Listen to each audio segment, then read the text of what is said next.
আমার আলোচনার বিষয় মেয়েরা হস্তমৈথুন করলে কি কি ক্ষতি হয়। দেশের এবং প্রবাসের ভাই বোনদের প্রতি সালাম। আসসালামু আলাইকুম। আমি প্রভাষক ডাক্তার রিক্তা পারভিন, হোমিওপ্যাথি এবং আয়ুর্বেদিক চিকিৎসক।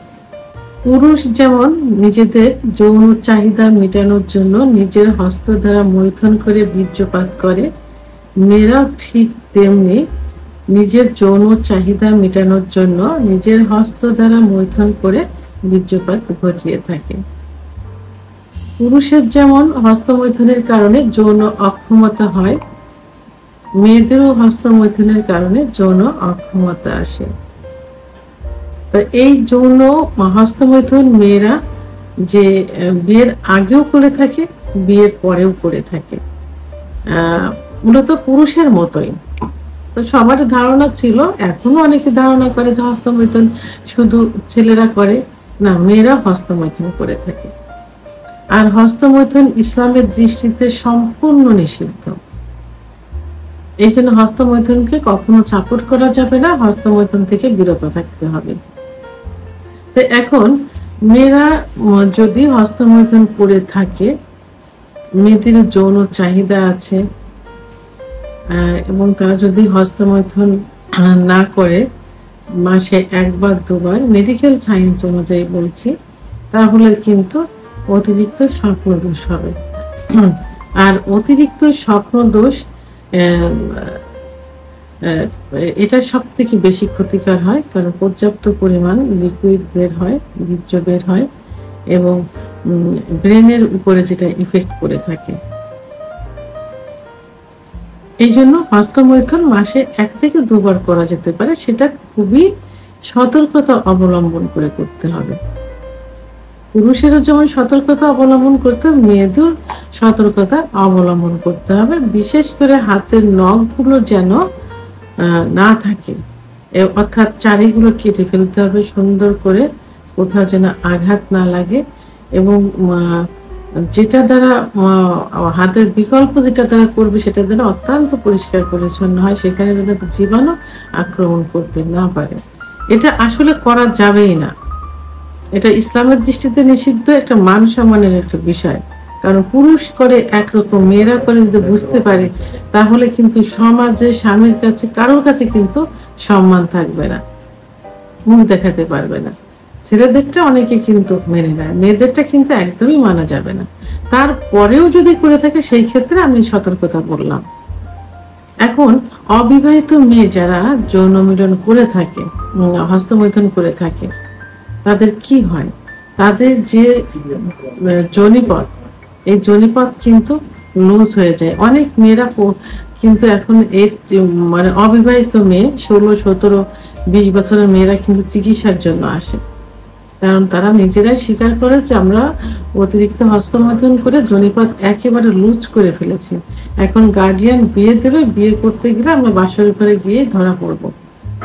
অর্থাৎ মেয়েদের যে সতীচ্ছেদ পর্দা থাকে, এই সতীচ্ছেদ পর্দা কি হয়ে যায়, অনেক সময় লুজ হয়ে যায়, অনেক সময় চিড়ে যায়।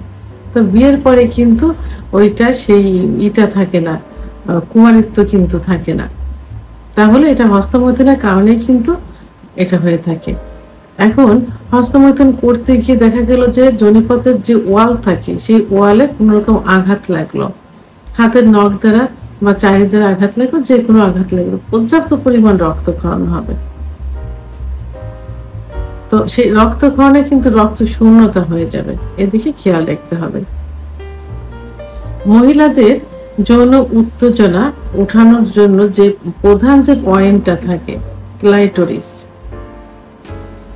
যেখানে অতিরিক্ত ঘর্ষণ দিলে, অর্থাৎ স্বামীর পুরুষাঙ্গ দ্বারা ঘর্ষণ দিলে কিন্তু যৌন উত্তেজনা আসে। সেই ক্লাইটোরিসে কিন্তু সেই যৌন উত্তেজনার যে অনুভূতিটা কিন্তু কমে যাবে। কি হবে?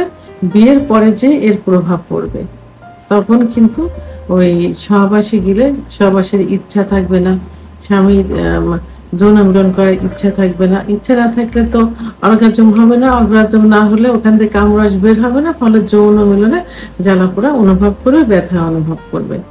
তো ক্লাইটোরিসের এই অনুভূতি শক্তিটা নষ্ট হয়ে যায় হস্তমৈথুন করলে। অনেক সময় হস্তমৈথুন করতে গিয়ে দেখা যায় যে জীবাণু থাকে, যেটা দ্বারা হস্তমৈথুন করে, অর্থাৎ নখ দ্বারা হস্তমৈথুন করলে অনেক জীবাণু থাকে, সেই জীবাণুটা জরায়ুর মুখে ইনফেকশন করতে পারে। এর প্রভাবে কিন্তু জরায়ুর মুখে সার্ভিসাইটিস হবে, জরায়ুর ভিতরে ইনফেকশন হবে, অনেক সময় ক্যান্সারও কিন্তু হয়ে যেতে পারে। এটা অনেক মহিলাদের ক্যান্সার হওয়ার পিছনে অনেক কারণ থাকে, আমরা কিন্তু অনেকে জানতে চাই না বা কেউ জানে না। এই যে হস্তমৈথুন, এটা কিন্তু লুকায়িত থাকে। কেউ অনেকেরই ধারণা যে মেয়েরা হস্তমৈথুন করে না, কিন্তু জরায়ু ক্যান্সার হওয়ার পিছনে কিন্তু এই হস্তমৈথুন অনেকটা দায়ী থেকে থাকে। মেয়েরা হস্তমৈথুন করলে পরবর্তীতে বাচ্চা নিতে সমস্যা হবে, কারণ ডিম্বাণুটা সঠিকভাবে নির্গত হবে না বা তৈরি হবে না। কারণ হস্তমৈথুন করলে মাসিক ক্লিয়ার হবে না, কারণ অত ইনডাইরেক্ট ভাবে ভিতর থেকে আসছে না, কামরস আসছে না, বা লিগাল ওয়েতে না, বা ওখান থেকে বীর্যপাত লিগাল ওয়েতে হচ্ছে না, যে কারণে কি হবে, পিরিয়ডটা ক্লিয়ার হবে না। পিরিয়ড ক্লিয়ার না হলে ওখানে সিস্ট, ওভারিয়ান সিস্ট হবে, পিসিওএস হবে, এবং ওখানে ডিম্বাণু সঠিকভাবে তৈরি হবে না, যে কারণে বন্ধ্যাত্বে পরিণত হবে। আর হস্তমৈথুন যদি মেয়েদের নেশায় পরিণত হয়ে যায়, ছেলেদের তো একরকম, বাইরে থাকে, বন্ধুদের সঙ্গে থাকে, ভিতরে থাকে, একটা রুমের ভিতরে থাকে, আর মহিলারা কিন্তু সংসার করে। তো যদি হস্তমৈথুন নেশা হয়ে যায়, তাহলে সংসারের প্রতি কোনো টান থাকে না। কখন স্বামী বাইরে যাবে, কখন শ্বশুর শাশুড়ি যাবে, কি বাবা মা যাবে, কখন একা একটা সময় পাবো, এই সময়টা খুঁজতে থাকে, যে কারণে ফ্যামিলির সঙ্গে সম্পর্ক নষ্ট হয়। আবার স্বামীর সঙ্গেও সম্পর্ক নষ্ট হয়ে যায়। স্বামী আছে, স্বামীকে বাদ দিয়ে সে মৈথুন করে বীর্যপাত ঘটাচ্ছে, এতে স্বামীর সাথে সম্পর্কের অবনতি হবে, এবং স্বামী বুঝতে পারলে সংসারে অশান্তি হবে। অনেক সময় কিন্তু ছাড়াছাড়ি হয়ে যায়, স্বামী যদি বুঝতে পারে যে তার ওয়াইফ হস্তমৈথুন করে থাকে। মহিলাদের তলপেটে ব্যথা অনুভব হবে হস্তমৈথুন করার পরে, যেহেতু বীর্যপাতটা কি ভিতরে কামরসটা ওইভাবে আসছে না, যেটা স্বামী স্ত্রী সহবাস করলে হবে, যে কারণে অনেক সময় তলপেটে ব্যথা অনুভব হয়। এবং হস্তমৈথুন করার কারণে যে ছত্রাকের আক্রমণ ঘটে, ফলে সেখান থেকে এক ধরনের সাদা সাদা ধাতু নির্গত হয়। এই ধাতুটা অনেক সময় চুলকায়, এটা হস্তমৈথুন করার পরেই কিন্তু এটা হয়ে থাকে, ছত্রাকের আক্রমণ কারণে এটা হয়ে থাকে, ওই জায়গায় চুলকানি হয়, সাদা সাদা লিপ পড়িয়া যায়। এবং পুরুষের মতো মহিলাদের যে যৌন অক্ষমতা আসে, এটা হস্তমৈথুনের কারণেই কিন্তু চলে আসে। তো এটা এ সম্পর্কে অনেকের ধারণা নেই।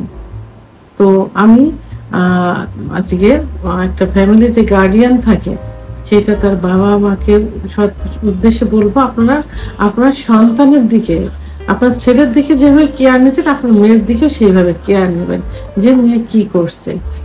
এখন বড় ধরনের ক্ষতি হওয়ার থেকে আগের থেকে সতর্ক হওয়া উচিত, এবং ইসলামিক নিয়ম কানুনগুলো মেনে চলার চেষ্টা করতে হবে, সেইভাবে ছোট থেকে তৈরি করতে হবে। যারা মুসলমান, ধর্মীয় অনুশাসনগুলো তাদের ভিতর আনতে হবে, আর ধর্মীয় অনুশাসনগুলো আনলে কিন্তু এর থেকে বিরত থাকা সম্ভব। আর যারা অন্য ধর্মাবলম্বী, তাদেরকেও এই যে ক্ষতিটা হচ্ছে, এটা কিন্তু মুসলমান, অন্য সম্প্রদায় সবারই হচ্ছে, মানব জাতিরই কিন্তু এটা হচ্ছে। তো অন্য সম্প্রদায় যারা থাকবেন, তারাও নিজেদের সন্তানদের সেইভাবে তৈরি করবেন, এবং নিজস্ব ধর্মীয় রীতিনীতিগুলো মেনে চলানোর চেষ্টা করবেন। আমার যারা হাজবেন্ড আছেন, তারাও এই দিকে খেয়াল রাখবেন যে আপনার স্ত্রী কেন আপনাকে রেখে হস্তমৈথুন করছে, নিজেকে সেদিকে খেয়াল রেখে নিজের কোনো সমস্যা থাকলে সেই সমস্যাগুলো সমাধান করার চেষ্টা করবেন। ভিডিওটি সম্পর্কে যদি কোনো মতামত থেকে থাকে, অবশ্যই কমেন্টসের মাধ্যমে জানাবেন। আর ভিডিওটি ভালো লাগলে লাইক, কমেন্ট, সাবস্ক্রাইব করে আমার সঙ্গে থাকুন। আল্লাহ হাফেজ।